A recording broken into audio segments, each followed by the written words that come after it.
is the very simple little painting that was his way of walking when he finally started walking. It says W-A-R, Washington U.S. Still there on a little metal ring on it,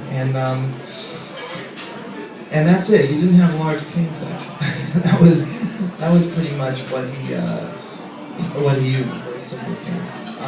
But obviously he relied on it completely because having bends, compression bends, you had to put a lot of weight on that thing just to walk. At any rate, from that point forward, and this was only 2 years into what was a 13-year project, Emily was the person who people actually saw. And she was incredibly respected, and there was, obviously I can go into just endless stories about, for example, the stringing of the cables and the controversy when Roebling started using non-Roebling cables, which wound up ironically being substandard, and he had to figure out how to integrate these substandard cables that had already been put on the bridge into what he was doing. There's a lot of stories. Suffice it to say that Emily led on site with just immense authority, and not only authority, but a knowledge of how to politic with all these people for the next 11 years. Right near the completion of the bridge, when the bridge was almost complete, there was this big push to create a vote of no confidence for Washington even having anything to do with the bridge. No one had seen him. And they said, well, I think, a lot of people thought, well, maybe he's just, Nick Homa, and Emily's actually the one, building this bridge. God forbid.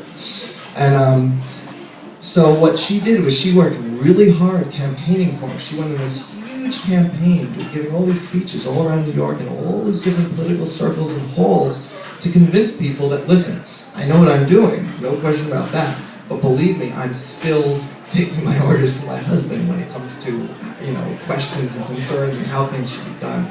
She spent months doing this and just by a hair saved Washington's position, which would have been a shame at that point if he had lost it, because it was incredibly close to the completion of the bridge anyway. When the bridge was finally open, when the bridge was complete, which was May 24th, 1883, it was roughly 13 years, because I should have mentioned this, it started, the construction started in 1870, around January 1st of 1870, and May 24th of 1883, when it was completed, the first person across the bridge officially was Emily, and she carried a rooster, and the rooster was supposed to be a sign of victory.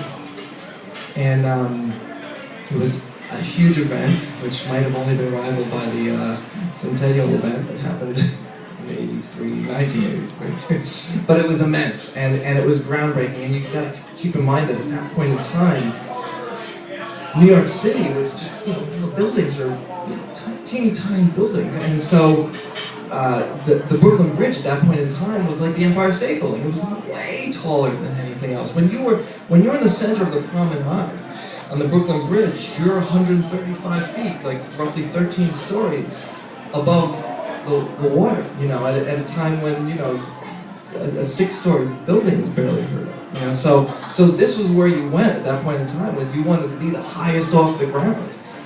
It seems to me that in some way John must have anticipated what the city was going to become, because at that point in time it dwarfed the city. It was almost obnoxious next to the city because it was so big. But now it fits in flawlessly, and I think that in some way they must have anticipated that. And so after the bridge was finished, Washington and Emily packed up and went back to Trenton, which was where their hearts always were. They were never really New Yorkers. They were there for the job, but they weren't really New Yorkers, and they lived very quiet lives.